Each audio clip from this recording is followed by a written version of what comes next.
segue-se que a eficácia irresistível das provas cumulativas é deploravelmente suprimida. Com efeito, os caminhos cerebrais, tornados intransponíveis para as verdades contrárias, forçam o pensador a esquecer constante, sucessiva e rapidamente todos os episódios que ele não pode assimilar. Conserva-se, pelo contrário, perpetuamente, a recordação de todas as perplexidades de um interesse secundário, mas revestem-se, para a pessoa em questão, de aspectos monstruosos. Os que se acham nestas condições mentais quase sempre fazem induções e deduções muito parciais, passando de uma pseudo-conclusão a outra que não é menos. Nestas condições, não há outro remédio senão a resignação ao inelutável, refletindo que, se tudo isto é em suma providencial e necessário, um dia, fatalmente, a obra do tempo amadurecerá na coletividade humana a disposição psíquica especial que deve tornar assimilável esta última grande verdade nova. Presentemente, esta verdade é combatida por ideias filosóficas, científicas e religiosas, preconcebidas mais solidamente e organizadas mesmo nos espíritos mais cultos e mais inteligentes da humanidade civilizada. 3. Outro importante caso de identificação espírita. Nestes últimos anos verificaram-se alguns casos de identificação de mortos que de tal modo se mostraram excepcionais por suas complexidades que não encontram exemplos que se lhes igualem em toda a casuística metapsíquica. Assim sendo, devemos presumir que eles tivessem, sobretudo, causado um legítimo e vivíssimo interesse, especialmente entre os dirigentes das grandes associações metapsíquicas, e tivessem dado lugar a profundos e fecundos trabalhos analíticos, com grande aproveitamento da nova ciência da alma. Muito ao contrário, porém, os maiores críticos dessas associações não lhes deram crédito ou desvencilharam-se deles com uma simples meia página de prosa inconcludente. Consequentemente, a sombra do esquecimento envolveu os documentos, preciosos para a pesquisa das causas determinantes das manifestações supranormais. Como explicar-se tão curiosa inversão dos métodos científicos? Por quais estranhas idiosincrasias do raciocínio se verificou semelhante fato? Responderei com palavras de um membro da American Society for Psychical Research, que acabava de publicar alguns casos menos importantes, embora irrefutáveis, no que diz respeito ao gênero examinado, mas que também caíram no esquecimento, pois ninguém os levou em consideração. Observa ele, talvez fossem muito solidamente constituídos para serem triturados pelos críticos sistemáticos. De fato, curioso observar que somente os casos que se aproximam do criticismo adversário é que adquirem proeminência aos olhos dos leitores das grandes revistas metapsíquicas.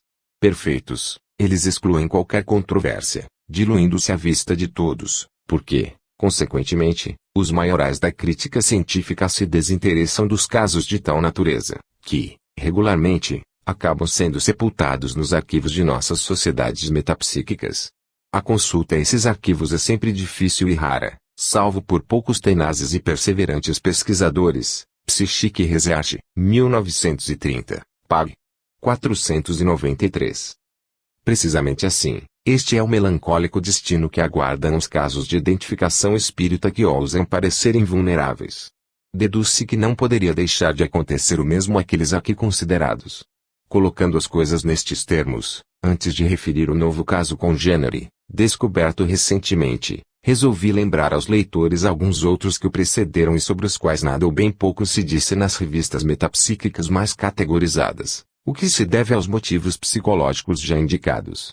Início com o notável caso do falecido escritor inglês Oscar Wilde, por mim longamente analisado nos números de outubro e novembro de 1925 de Lucy e Ombra, caso esse que se deu por intermédio da notável médium Esther Douden.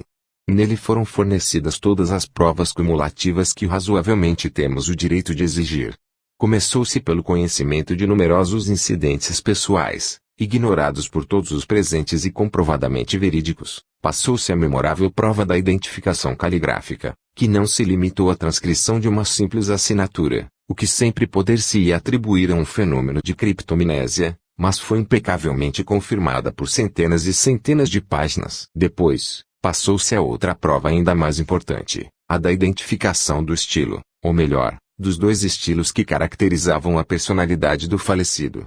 Em continuação a esta última, mais conclusiva do que qualquer outra, seguiu-se o reconhecimento das características do estilo, da personalidade intelectual e moral do falecido em cada uma das modalidades de seu caráter, visto ser ele um indivíduo complexo, original e inimitável.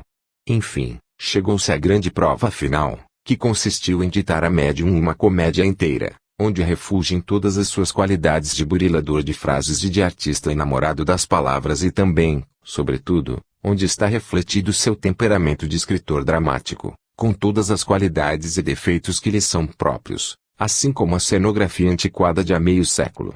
Lembro um segundo caso idêntico, sobre o qual a senhorita Neil Walker, integrante da Society for Psychical Research, de Londres, escreveu um grosso volume intitulado T-Bridge, A Case for Survival. Nele, a identificação pessoal do falecido, que se esforçava em provar sua presença espiritual à mulher amada, desenvolveu-se através de diversos médiums e os numerosos informes verídicos fornecidos assumem um valor cumulativo e irresistível. O caso, pelas circunstâncias afetivamente piedosas em que se desenvolveu, vem a ser demasiadamente interessante e comovente. Do ponto de vista científico, são teoricamente notáveis algumas discordâncias em que falha a entidade comunicante quanto a particularidades secundárias com respeito a descrições de ambiente e lembranças afetivas.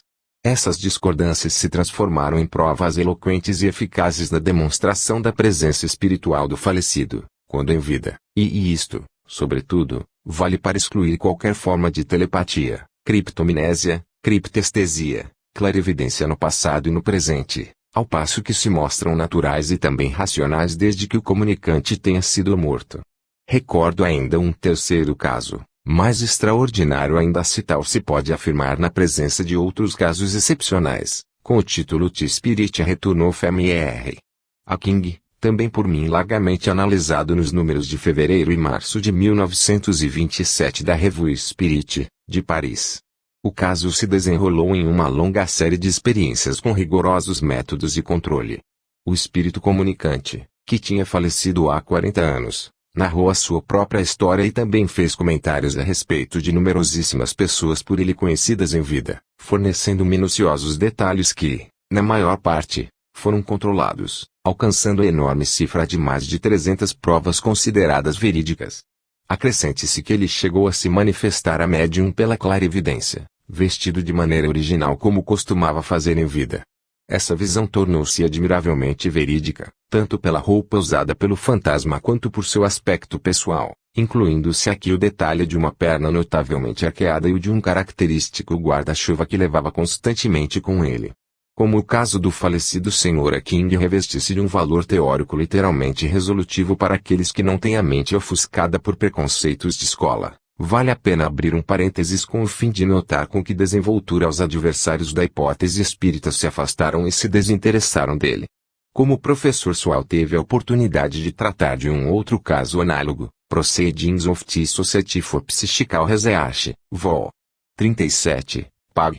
358, estabelece um confronto com o caso King e assim escreve: o caso de que me ocupo teve um curioso precedente no caso King, acontecido há alguns anos atrás. Nesta última circunstância, a simples visita de um ministro wesleyano à cidade de Bury e, pouco tempo depois, a sua participação em uma sessão mediúnica, parece terem sido a causa que originou, em uma médium em transe, um manancial inesgotável de informações verídicas sobre comerciantes e outros cidadãos muito falecidos, mas todos residentes no distrito em que vivera o Sr. King meio século antes. Neste caso, o vínculo entre o grupo experimental e a assim chamada inteligência comunicante parece ter sido dos mais estreitos. Na verdade, o simples fato de uma pessoa pertencente a esse grupo ser levada à cidade de Bury bastou para provocar um derrame de informações verídicas. Assim falou o professor Swall e com isto pensa candidamente ter elucidado o mistério. Observo, antes de tudo, que ele deveria reunir uma enorme quantidade de detalhes variadíssimos, fornecidos pela entidade comunicante, não os constituídos de informações desconexas em relação ao antigo ambiente e aos habitantes da cidade de Bury, já mortos, mas sem aqueles incidentes e recordações que se reuniam e se organizavam em torno da existência terrena do morto comunicante. Isto posto, observo que, em se querendo atribuir um tal prodígio de perfeitas rememorações das vivências pessoais e do ambiente em que estivera um obscuro personagem desconhecido de todos, e esse ambiente, totalmente mudado após meio século de transformações arquitetônicas, é o mesmo que querer se atribuir tudo isto a um indivíduo que pela primeira vez havia estado numa certa cidade e assistira, Alguns dias depois, há uma sessão mediúnica. Isso, aliás, representa uma prova edificante e altamente instrutiva em testemunho das pseudo-explicações totalmente sem sentido a que se apegam beatamente os opositores das hipóteses espíritas. Assim argumentando, observo que o caso que me proponho relatar é, em grande parte, semelhante ao caso do Sr. King, uma vez que a entidade comunicante se referiu a mais de 300 informações verídicas pertencentes não só à própria existência terrena, mas também a de pessoas suas conhecidas em vida. Essas informações, à guisa daquelas fornecidas pelo finado Sr. King, não provinham sempre das recordações pessoais da própria entidade, já que esta última recorria às vezes a outras entidades de mortos seus conhecidos em vida, junto às quais melhor poderia conseguir a desejada intenção de provar à irmã a própria presença espiritual no local. É preciso convir que este engenhoso expediente concorre de forma admirável para outorgar eficácia irresistível ao sentido espiritualista desta série de experiências, já que se compreende que, comportando-se assim, a entidade comunicante transmitia pela médium, às vezes, informações que a irmã viva desconhecia, deixando-a em grandes dificuldades para apurar sua autenticidade. Em tais contingências, porém, a irmã defunta facilitava as pesquisas, indicando às pessoas às quais deveria dirigir-se a irmã viva para encontrar a solução, de modo que pudesse controlar a maior parte das informações fornecidas. Além disso, observo que, neste último caso como já no de Oscar Wilde, revela-se o detalhe de que a morta, entre uma comunicação e outra, transmitia informações a respeito de sua própria existência espiritual que concordavam plenamente com as transmitidas por um grande número de personalidades já mortas. Não é que não veja como a circunstância das chamadas revelações transcendentais, interpoladas inextricavelmente entre os informes pessoais e verídicos atinentes à existência terrena da entidade comunicante, mostra que as duas séries complementares de informações não podem ser separadas e, em consequência, deve-se logicamente concluir que as informações pessoais fornecidas devem ser acolhidas como boas provas em favor da interpretação espírita dos fatos. Deve-se reconhecer, então, a origem também espírita das informações fornecidas pela mesma entidade, no que se refere ao ambiente espiritual que as acolhia. Em outras palavras, ou deve-se reconhecer a origem supranormal de ambas as séries em questão, ou ambas devem conter mistificações do subconsciente. Querer manter uma por supranormal e outra por subconsciente seria ilógico, e mesmo absurdo. Mas isto discutiremos oportunamente. Voltando ao caso aqui considerado, noto que o material dos fatos é de tal maneira abundante que foi necessário um livro para reuni-lo. Trata-se de Ticonsoling Angel, Ticase ou Fatia Jordan, de autoria do músico Florizel von Reuter, célebre no mundo das artes como violinista virtuoso. Ele, juntamente com sua mãe, ocupa-se há muitos anos das pesquisas psíquicas e ambos são médiums escreventes comparáveis com os melhores que existem atualmente.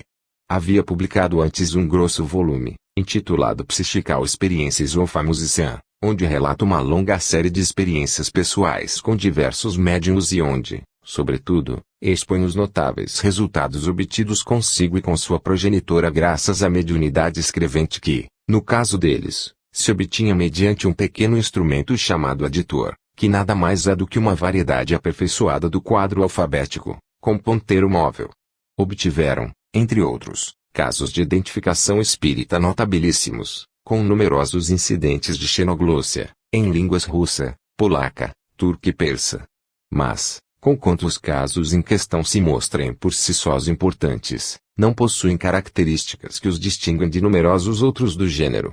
Para este último, porém, não se pode fazer tal afirmação, pois ele está entre os de ordem excepcional, tanto pelo número de informações verídicas fornecidas pela entidade comunicante, quanto pela excelência das provas de identificação que dele derivam. Esses casos, considerados cumulativamente, assumem um valor teórico resolutivo para a ciência espiritualista. Sir Conan Doyle fez um breve prefácio para o livro e dele extrai as seguintes informações, indispensáveis ao conhecimento do tema. Para o caso, aqui considerado, de Atié Jordan, deve-se reconhecer que na história das pesquisas psíquicas se incluem bem poucos casos em que existem tantas informações pessoais minuciosas, variadas e verídicas na demonstração da sobrevivência de um defunto comunicante.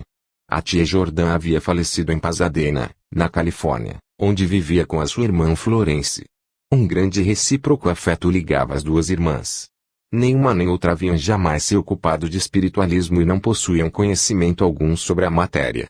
A médium, Sra. von Reuter, conheceu-as na infância, mas havia mais de 30 anos que mantinha bem poucas relações com elas e praticamente nada sabia a respeito dos seus familiares, amigos e conhecidos. Quando da morte de Ati, os von Reuter se encontravam na Europa e não tardaram em obter, da parte da defunta, mensagens que se transformaram em cartas que a irmã morta enviava à irmã viva. Tais cartas forneciam muitas informações para sua própria identificação pessoal e se acumularam de tal forma que ultrapassaram a elevada cifra de 300, sendo a maior parte delas absolutamente ignorada pelos dois von Reuter. Mas, enquanto esse acúmulo imponente de informes mostrava-se importante para a demonstração científica da sobrevivência da alma, as mensagens da falecida se mostraram ainda mais importantes, pela difusão de luz que espalharam sobre a vida de além-túmulo. Esse memorável caso pode ser citado como desafio aos céticos, visto que, com a hipótese telepática e subconsciente, não se chegaria nunca a prova tão concludente. Por sua parte, a médium, Sra. Grace von Reuter, informa que havia conhecido as duas irmãs na sua primeira mocidade, mas que, depois de seu casamento, era-lhe muito rara a ocasião de encontrá-las e que, após alguns anos, partira com o filho para a Europa, onde, durante 28 anos, viu-as uma única vez, quando de uma viagem à sua terra natal.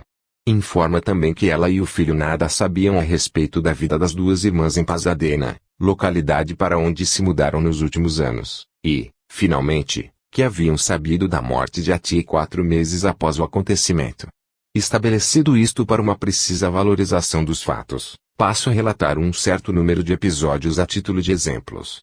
Advirto não ser possível citá-los em quantidade suficiente para fazer aparecer o valor cumulativo, visto que se trata de mais de 300 informes, fornecidos com o propósito declarado de provar a própria presença espiritual no local, e onde são citados todos os familiares, os parentes, os amigos e os conhecidos com os quais a morta, dizendo-se presente, afirma ter coexistido em vida.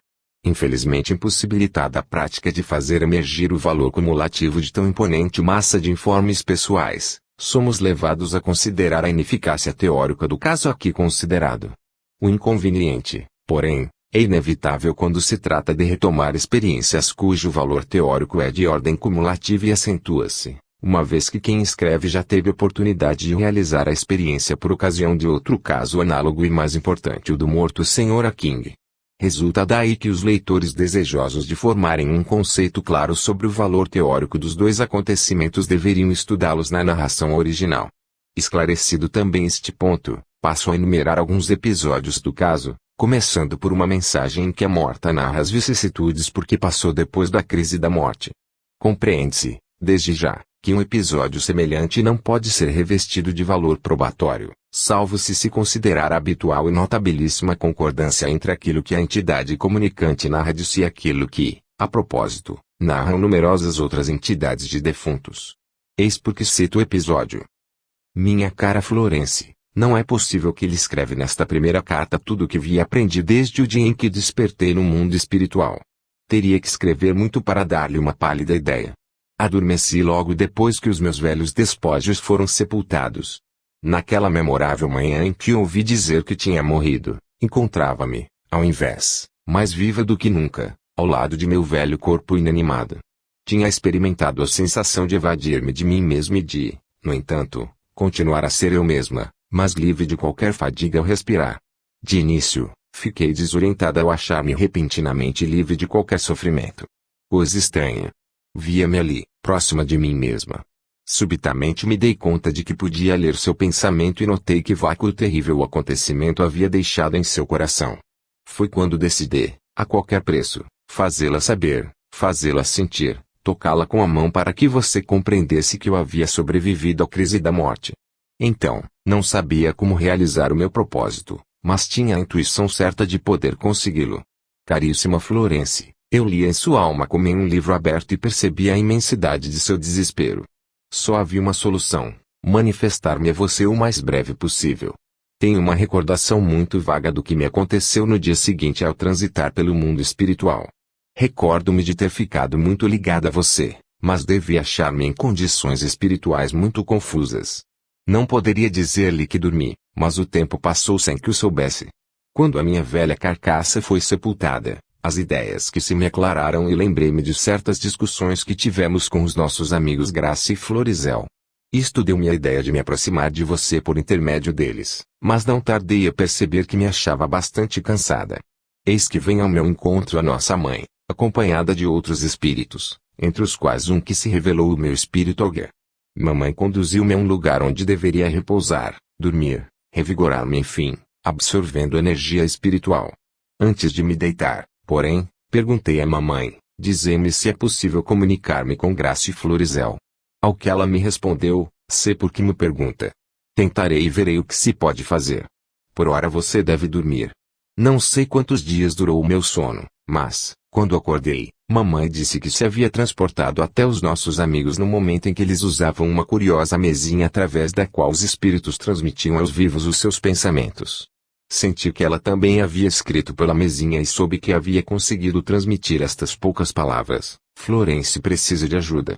Logo que revigorada pelas correntes de energia espiritual, pensei em você, querida Florence, e vendo-a sempre presa ao mais triste desespero, lamentavelmente abandonada e privada de forças, quis de repente entrar em contato com Graça e Florizel, com o auxílio de Flora e outros espíritos amigos, e o consegui. Este é o princípio de nossa nova união, que para você parece uma maravilha imperscrutável, mas que, ao contrário, é a coisa mais natural do mundo.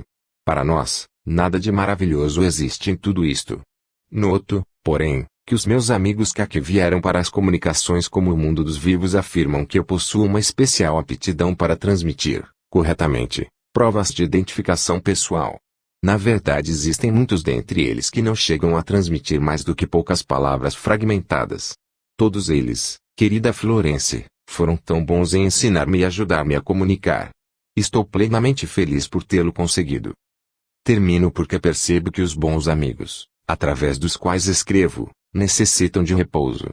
Mas não lhe parece que, por ser esta a primeira carta que lhe envio do mundo espiritual, consegui desempenhar-me a contento? Boa noite, minha irmã. Voltarei a visitá-la no sono, disciplinando os teus sonhos. Esta é a primeira carta-mensagem da falecida tia Jordã a sua irmã Florence, ainda que, não obstante, tenha sido precedida de outras numerosas e breves mensagens fornecidas aos von Reuter para que as transmitissem à irmã. Os leitores terão observado que a narrativa da entidade comunicante, em relação ao que lhe sucedeu depois da crise da morte, concorda admiravelmente com as narrativas semelhantes por mim recolhidas e comentadas no meu livro A Crise da Morte. Na carta em questão deve-se notar a passagem em que a morta comunicante informa que, tendo perguntado à mãe se podia transmitir uma mensagem à irmã viva por intermédio dos amigos von Reuter, esta encarregou-se de tentar a prova e, de fato, conseguiu transmitir as palavras: Florence precisa de ajuda. Ora, é verdade que os von Reuter receberam a mensagem, porém, ignorando a morte de a tia Jordã, não imaginaram que a mensagem se referia à sua irmã. Pediram explicações a respeito, porém o instrumento mediúnico não se moveu mais, o que vale dizer que a entidade comunicante, absolutamente nova em tais experiências, não estava em condições de transmitir outras palavras. Deve-se notar ainda a observação da personalidade mediúnica.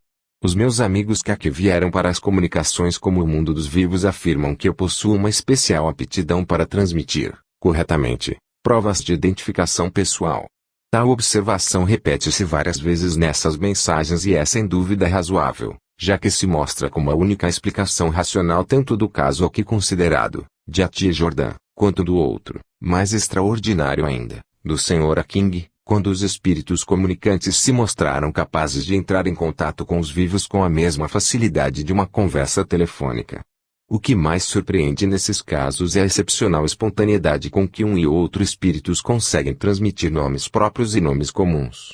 Esta última dificuldade é quase insuperável para os mortos comunicantes, pois os nomes próprios não são ideias nem imagens e, portanto, não podem ser transmitidos telepaticamente aos centros cerebrais da imaginação dos médiuns.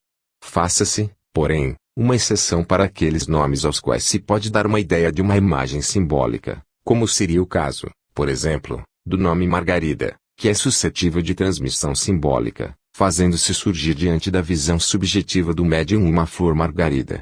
E, de fato, é notório que uma boa parte dos nomes próprios e comuns, conseguidos mediunicamente, especialmente através dos médiuns Piper e Thompson, foi transmitida de forma simbólica. Essa enorme e especial dificuldade a que se submetem as personalidades mediúnicas comunicantes foi revelada desde o início do movimento espiritualista, assumindo aspectos de formidável perplexidade. Isto impediu que muitos aceitassem as interpretações espíritas dos fatos, pois parecia impossível que um desencarnado, que fornecia maravilhosas provas de identificação pessoal, não pudesse esforçar-se um pouco mais para transmitir corretamente o nome dos próprios familiares e só conseguisse, no máximo, transmitir apenas as suas iniciais. Atualmente, porém, não há pesquisador experiente que não esteja plenamente informado sobre as reais causas que determinam tão lamentável mas compreensível imperfeição das comunicações mediúnicas. Digamos que, do ponto de vista teórico, essa imperfeição não é motivo de perplexidade. Seja como for, nos dois magníficos casos aqui considerados, em que as personalidades comunicantes não encontram dificuldade alguma para transmitir correta e prontamente centenas e centenas de nomes de parentes, amigos e conhecidos, está demonstrado se ainda for preciso que, quando as condições necessárias às comunicações entre os dois mundos se verificam de modo adequado, os desencarnados ficam em condições de demonstrar aos vivos que conservam, integralmente, as recordações de suas existências terrenas. Se assim é, deve-se ter em mente, porém, que os dois comunicantes em questão constituem uma exceção que presumivelmente se deve atribuir a uma feliz e perfeita atividade vibratória entre a mente dos dois desencarnados e os órgãos cerebrais dos médiuns pelos quais se manifestaram. Isto permite aos primeiros entrarem diretamente em contato com os centros cerebrais dos segundos, comunicando-se sem se submeterem a outro inconveniente mais grave ainda, como o de ter a memória confusa e restrita, em razão da transitória e parcial encarnação de suas individualidades em um cérebro alheio. São esses inconvenientes que impedem a grande maioria dos desencarnados de utilizarem, em quaisquer circunstâncias, tais modalidades de comunicação entre os dois mundos, obrigando-os a transmitir provas de identificação pessoal, nomes próprios e nomes comuns pelos meios inadequados da telepatia. A título de exemplo típico, com relação às observações precedentes, e considerando a facilidade com que a tia transmitia nomes próprios e nomes comuns, citarei os trechos principais de duas sessões sucessivas que a senhora Florence Jordan comenta, reunindo-os em uma só das suas missivas. Sessão de 5 de abril. Em data de 5 de abril de 1928, enquanto Florizel von Reuter, por meio de sua mãe, conversava mediunicamente com a própria tia falecida, a tia manifestou-se observando: compreendo que sou indiscreta, intrometendo-me deste modo, mas sinto que não posso deixar Florence tanto tempo sem as minhas mensagens. Florizel havia viajado por 10 dias. Estou felicíssima por saber que Florence confirma as informações de identificação que lhe transmiti. Devo apressar-me porque há uma solicitação de espíritos que há muito esperam a oportunidade de transmitirem as suas mensagens. Muitos dentre eles me invejam porque consegui facilmente entrar em contato com vocês. Não, o termo inveja é impróprio, mas eles desejam ser como eu. Agora devo enviar a Florence uma mensagem de saudação por parte de uma certa senhora Love, que vivia com uma irmã e avó, ou tia, não me recordo bem, na esquina das ruas Tueft e Perry, mas mudou de residência quando eu ainda era mocinha. Ela tomava aulas de piano com mamãe. Senhora Grace von Reuter eu a conhecia. A tia não. Isto aconteceu antes de nos conhecermos. Ela está aqui e deseja enviar uma saudação a Florence. Grace morreu há muito tempo. A tia não, há pouco tempo. Também deve enviar outra mensagem de saudação da parte de Lili. Grace trata-se talvez de Lili R. A tia não. É uma outra. Grace, qual é a mensagem a ser enviada? A tia sempre saudações afetuosas do mundo espiritual. Está aqui presente o noivo de Miranda, o qual envia, por sua vez, uma afetuosa saudação à sua ex-noiva. Mas não diga nada a ela porque não acreditaria nisto. A tia, em sua mensagem, dirige-se diretamente à irmã. Estão aqui também o pai, a mãe e as duas avós de Judith e todos lhe enviam saudações e beijos. Pergunte-lhe se tinha um tio que morreu ou foi assassinado quando era criança. Grace, tio de Judith? A tia sim. Pode perguntar-lhe também se sua avó paterna não viajava frequentemente a Rouen, na França. Não lhe diga, porém, como você veio a sabê-lo. Procure somente informar-se. Mais uma vez, querida Florence, repito que, ao enviar-lhe estes informes, Eu não tenho outro objetivo senão o de convencê-lo a respeito de minha identidade pessoal. De resto, se você lhe dissesse, ela não lhe daria crédito. Pergunte-lhe casualmente, observando que tempos atrás você tinha ouvido falar dele. Chamava-se Drake. Florizeu, este último nome está correto. A ti sim, e esta é uma boa prova. Também Lucy e Clara enviam saudações. Florizel, trata-se de Lucy Strickleberger. Esta era uma nossa amiga particular da América e, se assim proceder, foi com o intuito de controlar, por minha vez, a entidade comunicante. A tia não. Transmito nomes seguidamente com o fim de provar a minha identidade, pois Florence e os outros ainda têm necessidade disso. Estou firmemente decidida a provar minha identidade pessoal, mas agora devo parar, a fim de não gastar mais forças. Vocês veem com que firmeza persevero em minha tarefa. Todos me dizem aqui que possuo faculdades fora do comum para transmitir diretamente informes pessoais, sem necessidade de recorrer a espíritos intermediários. Vocês não podem imaginar que multidão de desencarnados, vinculados ao mundo do amor, volteiam aqui ao redor, ansiosos por tentar a comunicação e fazerem-se reconhecer. E é por isso que eu me preocupo tanto em transmitir longas relações de nomes desconhecidos. Walter. Nesse ponto a comunicação foi bruscamente interrompida e uma outra entidade, talvez o espírito guia, escreveu em alemão. Ela foi embora. Sessão de 7 de abril. O relator Florizel von Reuter informa. Coloquei a mão sobre o instrumento mediúnico e ele começou imediatamente a escrever, enquanto eu me abstinha de seguir, com os olhos, a escrita. Minha mãe seguiu e leu. Flora diz que posso começar a escrever. Flora era uma tia já falecida de Florizel. Florizel quem é? A tia Flora me chamava sempre de Henriette. Florizel comenta. Lembro-me vagamente de que minha tia efetivamente falava algumas vezes em Ati, chamando-a de Henriette. Saudações do mundo espiritual, por mim transmitidas no outro dia. Quero juntar algumas particularidades com relação a outros desencarnados, que se valem de mim como intermediária entre eles e minha irmã Florence. Dirige-se agora diretamente a Florence. Lembra-se de uma menina de nome Loli, que tomava lições com mamãe. Ela está no mundo espiritual há muito tempo. Como vê, as antigas alunas de mamãe têm ainda as vibrações de suas individualidades e mantêm-se em contato com ela. E isto é o que acontece também com Loli, que vem muitas vezes conversar com mamãe. Para ser sincera, não me lembrava mais dela, mas você, Florence, talvez se lembre. Seu verdadeiro nome era Laura, porém todos a chamavam de Loli. Era uma menina morena com um rostinho afilado. Florizel deseja naturalmente enviar saudações a Florence. A tia não. Chamo a atenção sobre ela porque se trata de uma boa prova. As duas mães de Miranda estão desgostosas por não poderem enviar uma mensagem à filha. Ainda o nome de Will. E por ora basta. Florizel, você já se referiu uma vez a este Will? A tia não, era um outro. Refiro-me desta vez a um amigo de nosso pai, o qual vem muitas vezes aqui para encontrá-lo. Florizel, Florence o conheceu? A tia sim, certamente. Era uma amizade feita na igreja. Florizel não tem nada a comunicar? A tia não. Trata-se apenas de uma prova a mais para minha identificação. Ele, afinal, não é muito elevado no mundo espiritual. E por ora basta.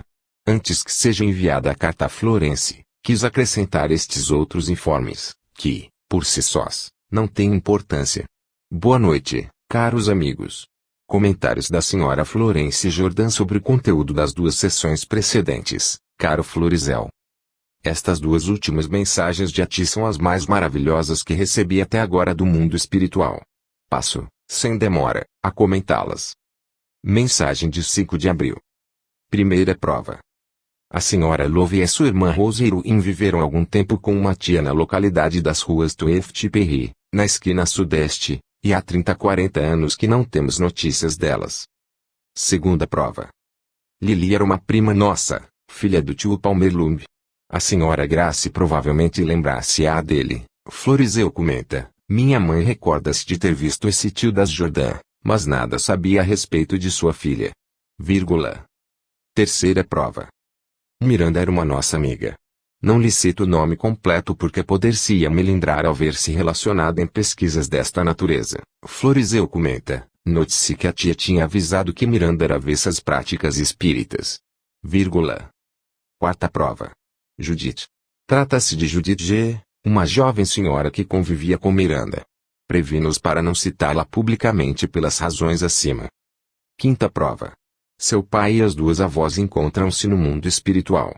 Também o tio encontra-se lá. Realmente, esse seu tio faleceu quando criança e a morte ocorreu no exterior. Não tive ainda a oportunidade de perguntar a Miranda se a mãe de seu pai ia muitas vezes a Rouen, a propósito da afirmativa de Florence que o tio de Judith falecera no estrangeiro. A tia observa, digam-a Florence que ela se engana, pois o tio de Judith não faleceu no estrangeiro, morreu de uma queda de cavalo. Digam para ela verificar também isto. Convencer-se-á mais do que nunca que eu sei o que digo. No mais, ela agora está quase certa de que quem lhe fala sou eu mesma. A última mensagem foi muito produtiva em tal sentido. Sabia que ela era boa e lhe disse. Naquela noite as transmissões das provas vinham fáceis e espontâneas e nem sempre assim. Isto depende do estado de vocês dois. Se estão cansados, não consigo transmitir corretamente minhas provas. Também nesta noite as condições estão boas. Sexta prova. Tenho uma vaga lembrança de que o nome do menino, tio de Miranda, era precisamente Drake. A seguir, deduz-se que Florence chega a admitir que o nome da criança era efetivamente Drake. Além disso, ela retifica o erro em que incorreu, escrevendo aos Von Reuter nestes termos: é realmente verdade que o menino Drake faleceu de uma queda de cavalo, no estado de New York. Observa-se assim que a memória da irmã morta era melhor do que da irmã viva. Sempre a propósito do menino Drake, é notabilíssimo o fato de a tia ter acrescentado um detalhe importante, desconhecido de todos, inclusive dela própria, uma vez que obtivera informação da falecida avó de Judith. No entanto, não se chegou a verificá-lo, devido à má vontade de quem podia fornecer a informação pedida. A tia havia informado: há uma fotografia do tio de Judith, é uma criança delicada, com longos e anelados cabelos louros. Florence pode perguntar a Judith, se esta não se lembrar, pergunte à mãe dela. Vocês compreenderão que se trata de uma prova muito importante, porque nenhuma de nós nunca soube do fato. Foi a falecida avó de Judith que o contou a mim. Sétima prova. Não consegui lembrar-me de Lucy e Clara, a menos que Lucy seja a mãe dos Craddock. Oitava prova. Walter. Trata-se de Walter French, enteado de nossa filha Ruth. Vivia em Denver. Mensagem de 7 de abril. Nona prova. Loli. Não consigo lembrar-me dela. Tal nome, entretanto, desperta em mim uma vaga sensação de já tê-lo ouvido.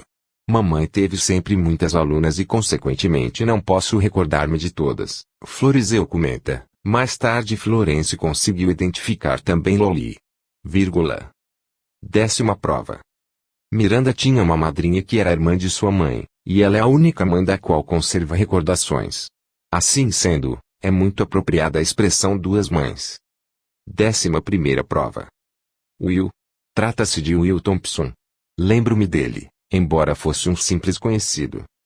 12ª prova. É verdade que Will pertencia à nossa igreja. Morreu há muito tempo. Também é verdade que era amigo de nosso pai. Viu-se finalmente que a entidade comunicante refere-se à firme vontade de chegar a fazer-se identificar, o que combina com esta observação de Florence. Harriet sempre foi muito perseverante, muito segura, em qualquer tarefa que empreendesse. A tal propósito, é notável a insistência com que a morta comunicante volta, sob várias formas, a reconfirmar o seu firme propósito de fazer-se identificar. Nas duas mensagens acima, ela começa ponderando: cara Florence, ao enviar-lhe estes informes, outro fim não tenho que o de convencê-lo da minha identidade pessoal. Pouco mais adiante, retoma dizendo: não. Transmito nomes seguidamente com o fim de provar a minha identidade, pois Florence e os outros ainda têm necessidade disso. E, logo em seguida, reafirma: estou firmemente decidida a provar minha identidade pessoal. Depois, no mesmo parágrafo, vocês veem com que firmeza persevero em minha tarefa. Termina esse parágrafo com a frase: e é por isso que eu me preocupo tanto em transmitir longas relações de nomes desconhecidos. Voltando depois, na mensagem seguinte, com referência a uma pergunta que lhe foi feita a propósito do nome de uma menina por ela transmitido, afirma: chamo a atenção sobre ela, a menina, porque se trata de uma boa prova. E, finalmente, quando lhe foi perguntado se o espírito de Will tinha algo a comunicar, A tia respondeu, não. Trata-se apenas de uma prova a mais para minha identificação. Tão admirável segurança de propósitos, indicando uma têmpera de caráter fora do comum, não podia deixar de atingir o alvo. De fato, Florence, sendo totalmente ignorante em experiências mediúnicas, mostrava-se de princípio avessa em acolher como real a notícia. Acabou por sentir abalada sua incredulidade e, passando por um período de alternativas entre a convicção e a dúvida de que era possuída, acabou sendo vencida pela força persuasiva e irresistível das provas cumulativas apresentadas pela morta comunicante. Afinal, declarou-se irrevogavelmente certa de estar conversando com o espírito da irmã morta. Florence indica, já na carta seguinte àquela citada, a sua própria convicção e nela comenta as sessões precedentes, com o fim de completar o controle das provas. Escreve ela, não sei se vocês chegaram a formar um conceito claro daquilo que as mensagens de Ati representam para mim. Depois de recebê-las, não me sinto e não me sentirei mais só nem desolada. Renasci para uma nova vida e gozo de uma felicidade sem limites. Ati mostra-se sempre a mesma, livre, porém, dos sofrimentos terrenos. Digam-lhe, pois, digam-lhe que já não necessito de mais provas, estou convencida. A prova relacionada com o menino, tio de Judith, é para mim resolutiva. Já lhes disse na última carta. Agora lhes participo que cheguei a lembrar-me de Lolio Laura Atkinson. Há muitos anos, seu pai teve relações comerciais com o nosso pai. Ela era precisamente uma menina morena, de rosto afilado. Foram estabelecer-se em Dakota há muitos anos e lá ela morreu, se bem me recordo, logo após o seu casamento. Quanto a John T., de que me fala a ti, não posso pensar em outro a não ser John Thompson, que vive na Califórnia. É neste ponto que a irmã morta, tendo conseguido seu intento, diverte-se invertendo as partes, submetendo a irmã viva a um interrogatório com a intenção, diz ela, de pôr à prova a agudeza de sua memória. A identidade de John T., que a irmã viva erradamente havia interpretado por John Thompson, já é uma das ditas interrogações de controle. Na verdade, a tia transmitira certa vez apenas o nome John, pretendendo que a irmã adivinhasse a qual John ela aludia. Cedendo às insistências de Florizel, juntou a inicial T, do sobrenome. Foi então que a irmã respondeu que não podia pensar em outro a não ser John Thompson, residente na Califórnia. Na 18ª sessão, a tia observa a propósito. A tia finalmente Florence ficou convencida, mas agora eu me divirto fornecendo-lhe nomes que são enigmas. Quero que ela me diga quem era John T., a quem me referi certa vez. Disse que ele havia emigrado para o oeste e não para o oeste. Florizel quer dizer que você não aceita o nome de John Thompson, conforme nos escreve Florence. A tia claro que aceito, mas ele não é o John que emigrou para o oeste. Florizel não quer fornecer outras letras do seu nome. A tia em não revelar está ao sabor do brinquedo, que se torna mais saboroso sabendo-se que a segunda letra de seu sobrenome é realmente H, como que Florence forneceu. Florizel não quer acrescentar pelo menos uma letra. A tia a terceira letra é A. Ele tinha um amigo cantor. Paro por aqui, pois já indiquei mais do que devia. Não acrescento mais nada. A irmã viva escreve nestes termos, a propósito do enigma de J. A tia diverte-se infligindo-me provas a fim de testar minha memória, com resultados formidáveis. Pois bem, depois de semanas de esforços mnemônicos, consegui identificar também o famoso JT, o que devo realmente às letras H e A, com as quais a tia quis magnanimamente agraciar-me. Compreendi que ela se referia a John Takerai, um gracioso rapaz de 19 anos, aluno de nossa mãe e meu aluno também, por breve tempo. Ele tinha grande habilidade em fazer jogos de prestidigitação e com eles encantava as crianças. A tia havia falado de uma sua força sugestiva, presumivelmente pretendendo dizer prestidigitação. Provavelmente eu nunca pensaria nele se não fosse a alusão de Ati. Observo que o incidente exposto elimina uma objeção que, embora puramente indutiva e gratuita, sempre teve poder de neutralizar a eficácia demonstrativa de numerosos incidentes do gênero. Tal objeção consiste em se presumir que, quando uma personalidade mediúnica afirma conhecer um certo nome mas não quer ou não pode transmiti-lo, recorre com isto a uma das chamadas desculpas magras, pois trata-se, em realidade, do subconsciente do médium que ignora o citado nome e não consegue captá-lo do subconsciente dos presentes. Felizmente tal objeção não se aplica ao incidente exposto, visto que a tia transmitiu uma primeira vez o simples nome John, porém, Juntou em seguida a letra maiúscula T, inicial do sobrenome do personagem a que aludia, e, finalmente, as letras H e A. Com isso, demonstrou, de uma forma segura, que conhecia o nome Takerai, mas que não queria transmiti-lo, por razões próprias.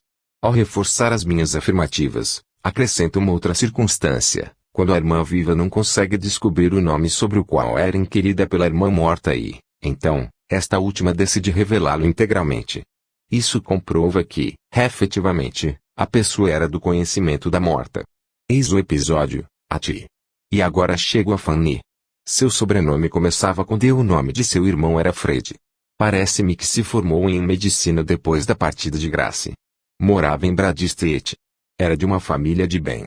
Não acrescento mais nada. Apesar de tais indicações, Florence não conseguiu identificar a pessoa em questão e escreveu aos Von Reuter: estou na mais completa escuridão a respeito de Fanny D., cujo irmão era médico. A tia convenceu-se que, desta vez, a irmã viva não seria capaz de acertar e se decidiu, então, a revelar o sobrenome da pessoa indicada, ditando aos Von Reuter: digam a Florence que me refiro a Fanny Danvers.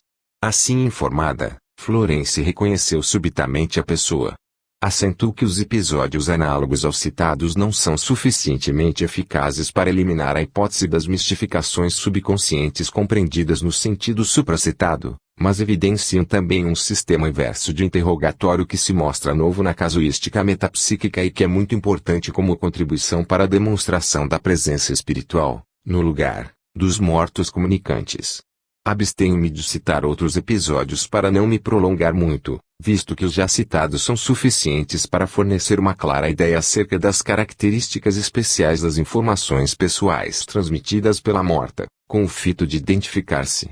O relator Sr. Florizel Von Reuter resume os fatos nos seguintes termos: no caso aqui considerado, foram fornecidos mais de 300 informes pessoais a título de prova de identificação, cuja autenticidade foi confirmada na razão de 95%.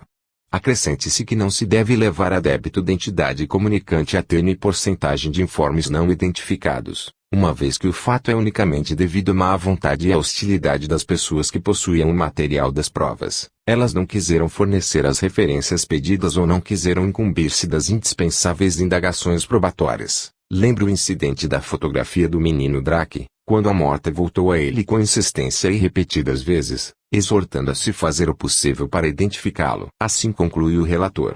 Por minha conta lembrarei que, entre as informações pessoais fornecidas, várias encontram-se revestidas de grande valor teórico, porquanto eram desconhecidas de todos os experimentadores e, algumas vezes, da própria morta, que as pedia a outros defuntos por ela conhecidos em vida. Além disso, a grande importância teórica do caso em exame, em confronto com outros episódios iguais de identificação espírita, reside no número extraordinário de informes transmitidos pela morta, os quais assumem valor de prova cumulativa logicamente irresistível no sentido espiritualista. Neste ponto sou levado a dirigir-me, de modo especial, àqueles que já reconhecem tal verdade, com o intuito de chamar sua atenção sobre o fato de que o caso em questão se presta para fazer emergir, com grande evidência demonstrativa, a solução logicamente inevitável de um ou outro quesito muito controvertido, que me apresso a expor. Achamo-nos frente ao caso de uma morta que conseguiu identificar-se, fornecendo mais de 300 informações verídicas sobre a sua existência terrena e que, em pouco tempo, entre uma informação e outra, transmitiu informações precisas a respeito da própria existência espiritual e das condições do ambiente em que se encontra. E note-se que esses informes concordam plenamente com os fornecidos por numerosos outros mortos comunicantes. Pois bem, segundo alguns metapsiquistas que não negam, ou melhor, admitem a existência de autênticos casos de identificação espírita, as mensagens mediúnicas em que se descrevem as condições de ambiente espiritual não importa se concordam admiravelmente entre os se devem ser relegadas em massa entre as mistificações da subconsciência.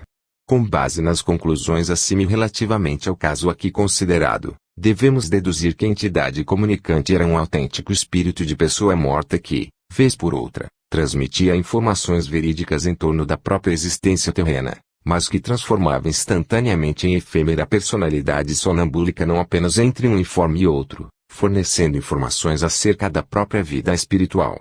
Deve-se perguntar se um tal modo de argumentar está de acordo com a lógica, uma vez que, ao contrário, Os metapsiquistas em questão exigem uma escolha rigorosa das muito numerosas coleções de revelações transcendentais, muitas das quais se mostram divagações oníricos subconscientes facilmente reconhecíveis como tais. Se assim procedem, eu me declaro plenamente de acordo com eles, acrescentando que o primordial critério de escolha deveria ser o de recolher apenas as mensagens transmitidas por personalidades de defuntos que hajam provado a sua identidade pessoal. E isto é que se verifica em grau superlativo no caso aqui considerado.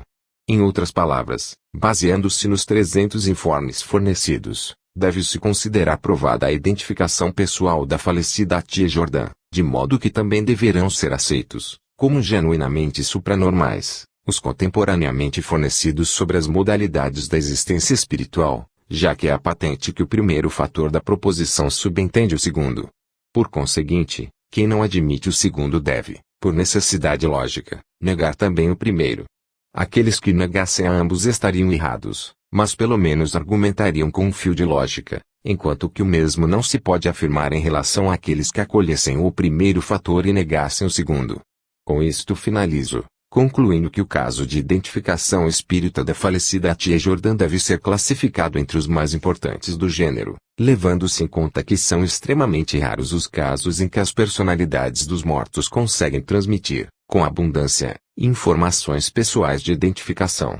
Começa-se, de fato, pelos casos de George Pellon e de Benie Junot com a Sra. Piper. Temos depois, já em nossos dias, o complexo e magnífico caso de Oscar Wilde, o relatado pela senhorita Lea Walker em um grosso volume intitulado T-Bridge, a Case for Survival, e o publicado em um opúsculo sob o título de T-Spirit Return of Mr. A. King. Vale dizer que, juntando estes ao caso em exame, tem-se ao todo 6 do mesmo gênero e, na verdade, muito raros.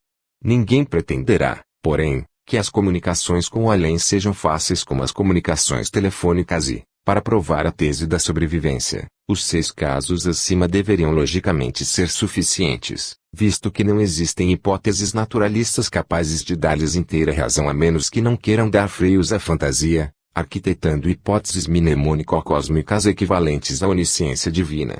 Além disso, é racional concluir que, com o progresso da nova ciência metapsíquica, chegará um dia em que as relações entre os dois mundos serão mais fáceis.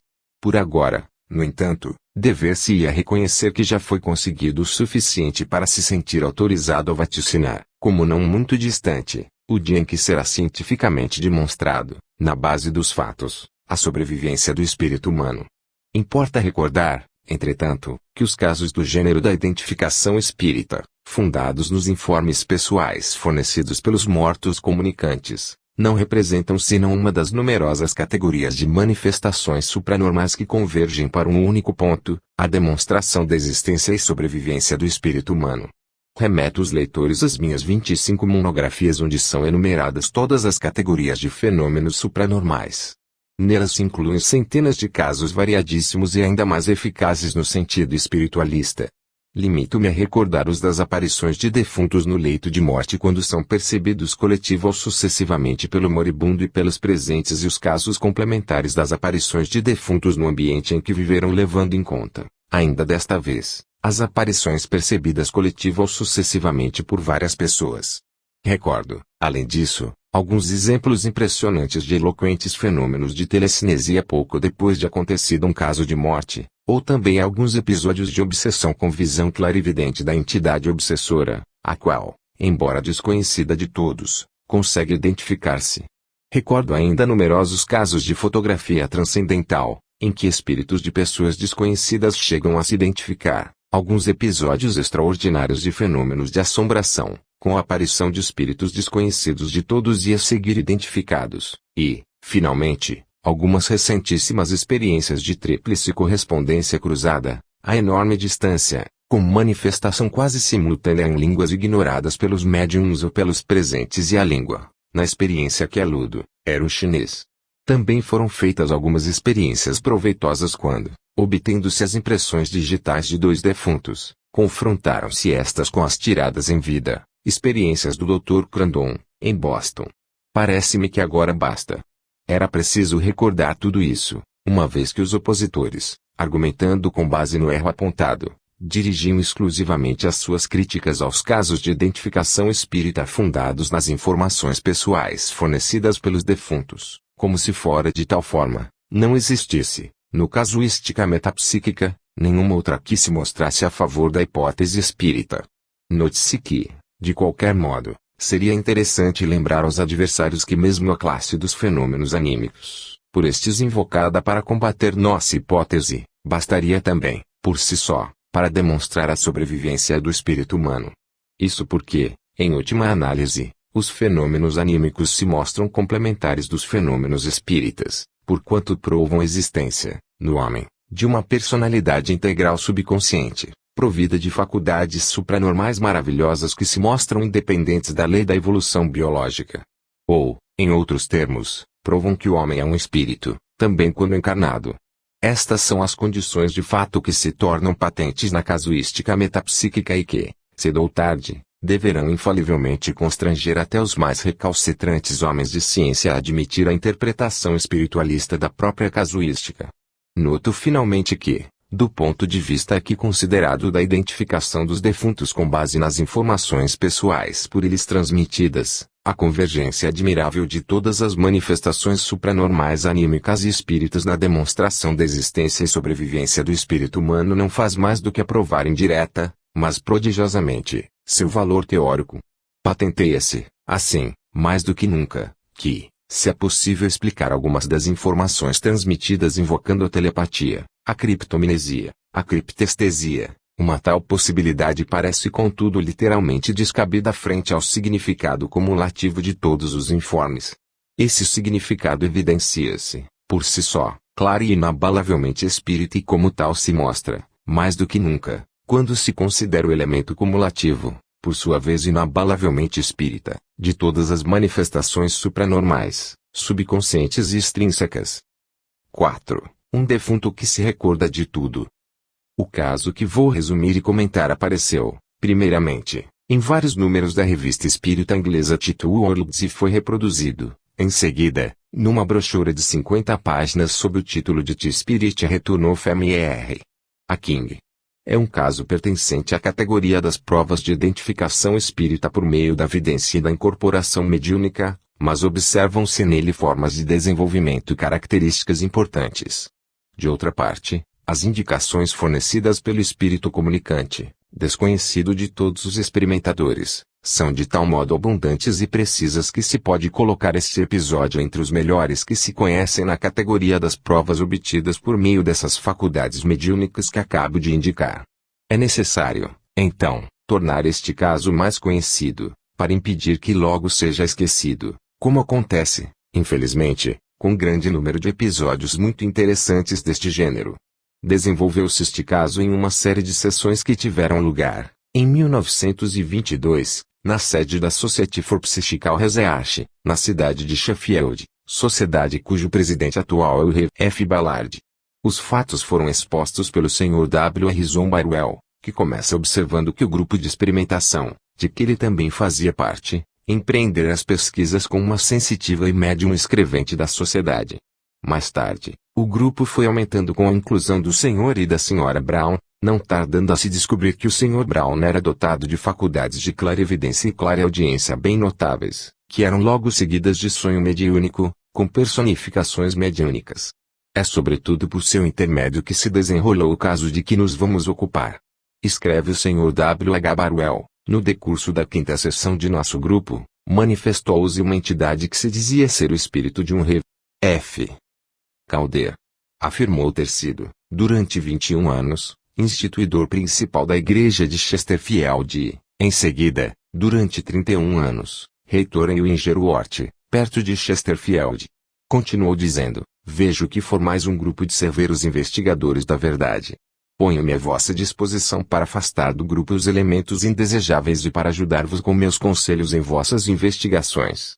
Assim será enquanto continuardes a ocupar-vos destas questões, com os mesmos fins elevados. Ele manteve a palavra, não deixando nunca de se manifestar nas sessões, regulando as suas durações, abrindo-as e fechando-as. Os que seguem o movimento espírita se recordarão de que um bispo anglicano bem conhecido censurou o Rev. Valeu-em por ter permitido que Sir Arthur Conan Doyle fizesse uma conferência na igreja de Oxford. Ora, esse bispo tinha sido aluno do falecido Rev. Calder. Este, a fim de aclarar a mente de seu antigo discípulo relativamente às verdades espirituais, achou-se no dever de fornecer ao mundo, por intermédio de nosso grupo, provas de identificação de mortos que fossem de natureza